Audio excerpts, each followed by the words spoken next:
Hi guys, today's video is going to be my first trimester recap. First off, I want to start by saying welcome to all my new subscribers.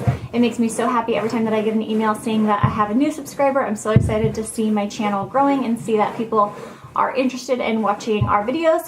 So having just one person be interested or one person commenting on my videos is like so inspiring. So I just want to take the time to thank you guys. My first trimester was pretty much just me being like extremely sick.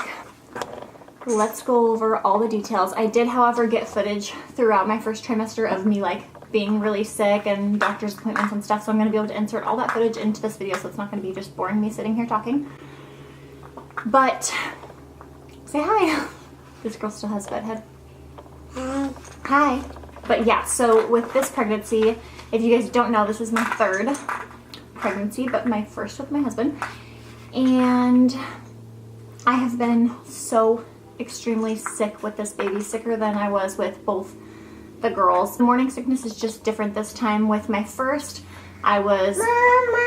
Mama. What? No.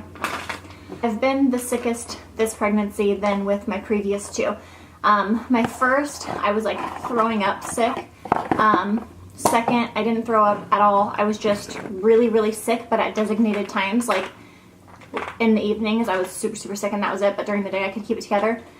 This baby, I have been so sick, you guys, like so sick. I have not thrown up one time, but I am just like, you know, I was just not okay for the first 3 months.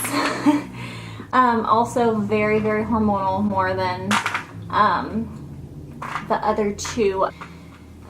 So yeah, happy to be over that. I think that right at like the 13-week mark, when the placenta takes over and like the hormones aren't so like crazy anymore, is when you're supposed to start feeling better and your hormones are supposed to decrease. I felt my hormones decrease a lot, but I still didn't feel well until like 16 weeks. Like guys, I was literally sick from week 5 till 16, but we're only talking about week 5 through 13, so let's stay on track. Around 7 weeks, I broke out in a rash on my neck, and they say that around 7 weeks is when the gender hormones are being like released in your body and the gender's like kind of coming together. So I was like, ooh, what does this mean? Does this mean boy or girl? I've never experienced a rash. I'll insert a photo or a video, whatever I have, of this rash that I got. But I got a cream for it, and it was like a Benadryl cream and that my doctor recommended, and it went away, so that was good. Also at 7 weeks, we showed our oldest, Callie, a photo of what the baby looks like. I'll insert a photo, and she told us that, and this is how baby got its nickname, but she told us that the baby looked like a dinosaur, so we call the baby Baby Dino. And for those of you that don't know, we aren't finding out the gender of the baby until the baby's born.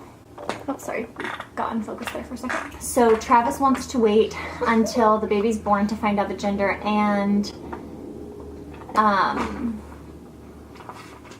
so Travis's aunt gave us the idea that if you're waiting to find out the gender, that you should give the baby a nickname. That way we can like pray for the baby and call the baby this nickname. So when Callie said that it looked like a dinosaur, that just like stuck with us. So we've called it Baby Dino ever since. So from 7 weeks to 9 weeks, nothing really changed. I was still super, super sick. At 9 weeks, I had my second ultrasound, and at this one, the baby looked like a baby. We could see its heartbeat. If you saw in my first ultrasound, you really couldn't see anything. The doctor said that he could see a heartbeat, but I couldn't see anything. So we are on our way to our second doctor's appointment, and we get to see the baby again. And the doctor's being super nice because he doesn't ever do ultrasounds. He does like one in the beginning, and then the 20-week one with your ultrasound thing, and that's it. But he's given us another one since the last ultrasound. The baby was like a seed. How you doing, Cal? Good. Last time Callie was in school, we didn't just leave her somewhere, just so everybody's aware. We're gonna announce on Instagram and Facebook and stuff that there's a little baby, and then the whole world will know finally.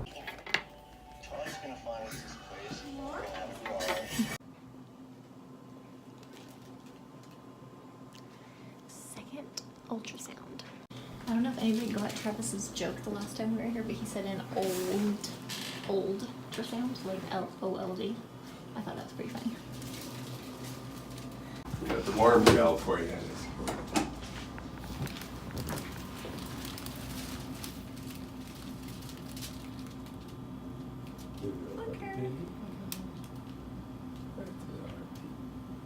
How come it's shaped like that? Is that normal? Oh my gosh. Yeah, it's a baby shape.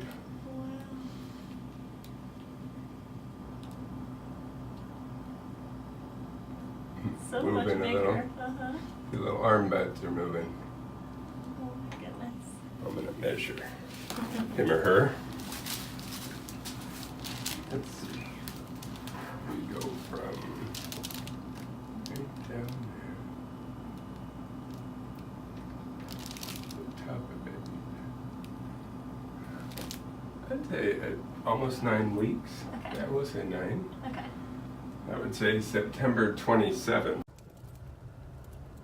We actually saw a baby today. What do you think, babe? Are you so excited? I'm still thinking. What are you thinking? What are you thinking? It's a boy or a girl? So that was super exciting. I remember still feeling really sick at that appointment, but it was super exciting to like see a baby.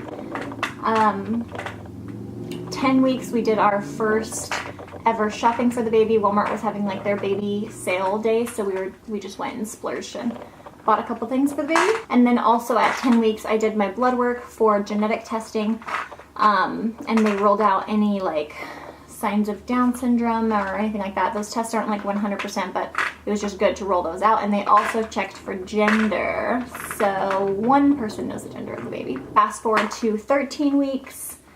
I had another doctor's appointment and another ultrasound. So I didn't think I would be getting an ultrasound. We will see if I get one or not. But I really have to pee. So I had an ultrasound with my doctor, and then we went in and actually got a fun ultrasound that we like paid for just to look at the baby and see him or her moving around. And that one was so cute because at that ultrasound, at the 13-week ultrasound, you can actually see like a little profile. Hi, sweetheart. Yeah. She's like, I have no idea what's going on. Look at that nose. Do you want to check now? Yeah, they'll let us know when they're gonna check it. I already know. Oh, okay. Without even like going near, like barely going near it. Okay, baby, you want to go out so we can confirm? Yeah. Okay. I have an idea. What? Me too. Me Like, too. that's all I keep looking at. Yeah. Look at it Heart pump. beating, heart beating. It's just go. That's like the best thing ever. So how big is the heart? Since the baby's probably like the size Oh, of a fist that's right a now, good right? question. It's smaller than a fist. It's like a...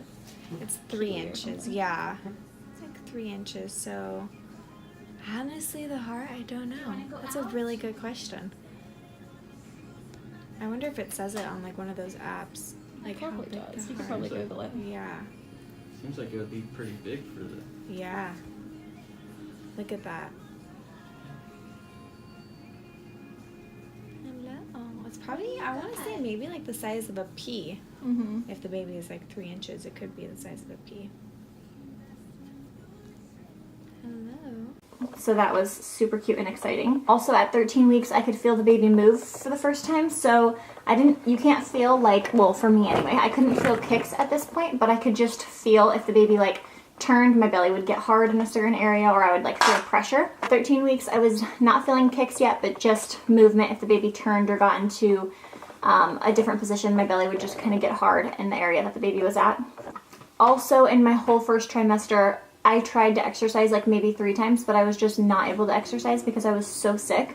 But now that I'm in my second trimester and feeling a lot better, I've been able to exercise so much more and be like actually on a routine. It is, however, weird because now I'm actually in the second trimester. It is, however, weird to be exercising as the baby gets bigger because you can just feel the baby, so it's like strange.